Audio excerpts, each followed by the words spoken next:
একসময় এটি ছিল জাতীয় পার্টির নেতাকর্মীদের প্রাণকেন্দ্র। রংপুরে গেলেই যেখানে উঠতেন সাবেক রাষ্ট্রপতি ও জাতীয় পার্টির চেয়ারম্যান হোসেন মোহাম্মদ এরশাদ, সেই পল্লী নিবাস এখন নীরব, জনশূন্য ও প্রায় পরিত্যক্ত। যে বাড়িটিকে নিজের স্বপ্নের ঠিকানা হিসাবে গড়ে তুলেছিলেন তিনি, সেই ভবনের কাজ আজও শেষ হয়নি। চারদিকে আগাছা, তালাবদ্ধ ফটক, ধুলাই ঢেকে থাকা মার্বেল, মরিচা ধরা লিফট আর অসমাপ্ত কক্ষগুলো যেন আজও অপেক্ষা করছে তাদের মালিকের জন্য, যিনি আর কখনো ফিরে আসবেন না। Premium commercial space is now for rent. Featuring ample parking and excellent accessibility, this 4,200 square foot space is ready. Elevate your business and call us today.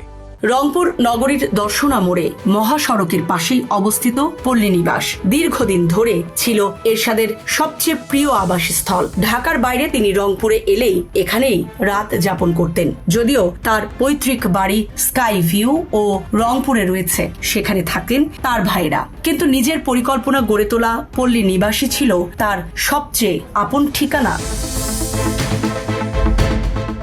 2019 সালের 28 জুন এই ভবনের নির্মাণ কাজ পরিদর্শন করতে এবং নতুন কমপ্লেক্সে ওঠার কথা ছিল এরশাদের। সফরের সব প্রস্তুতিও প্রায় শেষ হয়ে গিয়েছিল। পরিকল্পনা অনুযায়ী তিনি 2 দিন রংপুরে অবস্থান করে 30 জুন ঢাকায় ফেরার কথা ছিল, কিন্তু হঠাৎ শারীরিক অবস্থার অবনতি হওয়ায় সফর বাতিল হয়। পরে তাকে রাজধানীর সম্মিলিত সামরিক হাসপাতালে ভর্তি করা হয়। সেখানেই চিকিৎসাধীন অবস্থায় 2019 সালের 14 জুলাই শেষ নিঃশ্বাস ত্যাগ করেন সাবেক এই রাষ্ট্রপতি। এরশাদের মৃত্যুর পর থেমে যায় তার স্বপ্নের বাড়ির নির্মাণ কাজও।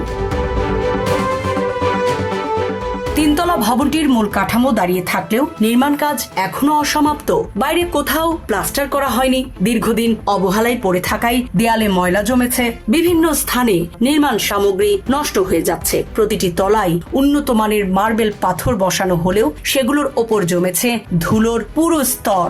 ভবনে স্থাপন করা আধুনিক লিফটটি বহুদিন ব্যবহার না হওয়ায় মরিচা ধরতে শুরু করেছে। তৃতীয় তলায় ছিল এরশাদের ব্যক্তিগত আবাস। সেখানে তার জন্য একাধিক কক্ষ নির্মাণ করা হচ্ছিল। পাশেই ছিল ছেলে এরিকের জন্য আলাদা একটি কক্ষ। কেয়ারটেকারদের ভাষ্য, এরিকের কক্ষটি প্রায় প্রস্তুত থাকলেও এরশাদের ব্যবহারের কক্ষগুলো শেষ করা যায়নি। পরিকল্পনা ছিল ভবনের ছাদে একটি হেলিপ্যাড তৈরি করা হবে। ভবনের পেছনে নির্মাণ করা হবে সুইমিং পুল ও নান্দনিক পানির ফোয়ারা। সামনে রাখা হয়েছিল বিশাল খোলা জায়গা, যেখানে গাড়ি পার্কিং এর পাশাপাশি একটি কনফারেন্স হল তৈরির পরিকল্পনা ছিল। দ্বিতীয় তলায় ছিল বড় একটি ড্রয়িং রুম এবং ছোট ভাই জিএম কাদেরের জন্য নির্ধারিত একটি আলাদা কক্ষ। জীবদ্দশায় এরশাদ একাধিকবার বলেছিলেন তার মৃত্যুর পর পল্লী নিবাসকে শুধু একটি বাসভবন হিসাবে নয়, স্মৃতি বিজড়িত একটি জাদুঘরে পরিণত করা হবে। সেখানে সংরক্ষণ করা হবে তার ব্যবহৃত বিভিন্ন ব্যক্তিগত সামগ্রী, রাজনৈতিক জীবনের স্মারক এবং গুরুত্বপূর্ণ নথিপত্র। কিন্তু সেই স্বপ্ন আজ বাস্তবায়িত হয়নি। ভবনটিতে এখনো এরশাদের ব্যবহৃত অনেক আসবাব ও ব্যক্তিগত সামগ্রী সংরক্ষিত রয়েছে। কিছু জিনিস ঢাকায় নিয়ে যাওয়া হয়েছে। নির্মাণ কাজে যুক্ত ইলেকট্রনিক, কাঠ ও রঙের শ্রমিকদের অনেকের পাওনাও এখনো পরিশোধ হয়নি বলে জানা গেছে। বর্তমানে পল্লী নিবাসে নেই কোনো রাজনৈতিক কর্মকাণ্ড কিংবা পারিবারিক উপস্থিতি। বিশাল ফটকটি সারাক্ষণ তালাবদ্ধ থাকে। পালাক্রমে 3 জন নিরাপত্তা কর্মী 8 ঘন্টা করে দায়িত্ব পালন করেন। তারাই মূলত ভবনটির দেখাশোনা করেন। ভবনের চারপাশে হাঁটু সমান ঘাস, ঝোপঝাড় আর আগাছা ছড়িয়ে পড়েছে। দীর্ঘদিন পরিচর্যার অভাবে জায়গাটি এখন প্রায় পোকামাকড়ের নিরাপদ আবাসস্থলে পরিণত হয়েছে।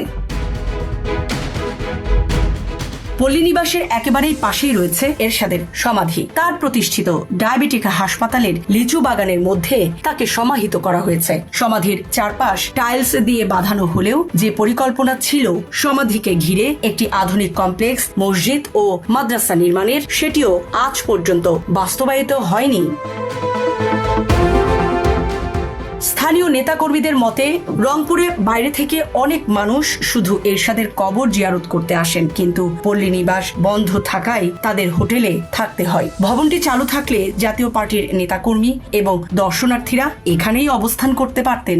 জীবন অবাক না করলে কে করবে? 28% মিল্ক ফ্যাটের অবাক করার সাথে ফ্রেশ মিল্ক পাউডার। জীবন অবাক করুক প্রতিদিন। জানা গেছে পল্লী নিবাস বর্তমানে এরশাদ ট্রাস্টের অধীনে রয়েছে, তবে ট্রাস্ট এবং জাতীয় পার্টির মধ্যে সমন্বয়ের অভাব থাকায় দীর্ঘদিন ধরে ভবনটির কাজ আর এগোয়নি। জাতীয় পার্টির চেয়ারম্যান GM কাদের একাধিকবার বলেছেন তাকে ট্রাস্টের আনুষ্ঠানিক সদস্য করা হয়নি, তাই ট্রাস্টের কার্যক্রমে তার সরাসরি সম্পৃক্ততা নেই। অন্যদিকে ট্রাস্টের পক্ষ থেকে বিভিন্ন সময়ে দ্রুত নির্মাণ কাজ পুনরায় শুরুর আশ্বাস দেওয়া হলেও বাস্তবে এখনো দৃশ্যমান কোনো অগ্রগতি হয়নি। সামরিনা প্রীতি, ঢাকা এক্সপ্রেস।